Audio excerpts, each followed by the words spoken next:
በቁርአን ላይ ከተገለጹት ክስተቶች ሳይንስ ደግሞ ከዘመናት በኋላ ያረጋገጠው ጉዳይ ፐርሺያኖች ሮማውያንን ያሸነፉበት ቦታ አላህ በቁርአኑ ላይ ጠቅሶ ይህ ቦታ የምድራችን ዝቅተኛው ስፍራ በማለት በቁርአን ላይ ገለጸው ሲሆን አሁን ላይ ይህም ቦታ በሳይንሳዊ ጥናቶች የተረጋገጠ የምድራችን ዝቅተኛ ስፍራ ሆኖ ተመዝግቧል።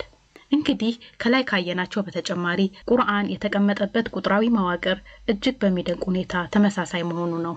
ለምሳሌ ቀን የሚለው ቃል በቁርአን ውስጥ 365 ጊዜ መገለጹ፣ ወር የሚለው ቃል 12 ጊዜ በቁርአን ውስጥ መገለጹ፣ ህይወት እንዲሁም ሞት የሚለው ቃል በቁርአን ውስጥ በተመሳሳይ ቁጥር መደብ፣ ጥሩ ስራ የሚለው ቃል ድግግሞሽ መጥፎ ስራ ከሚለው ቃል ድግግሞሽ ጋር እኩል መሆኑ፣ አማኞች የሚለው ቃል ድግግሞሽ አማኝ ያልሆኑ ከሚለው ቃል ድግግሞሽ እኩል መሆኑ።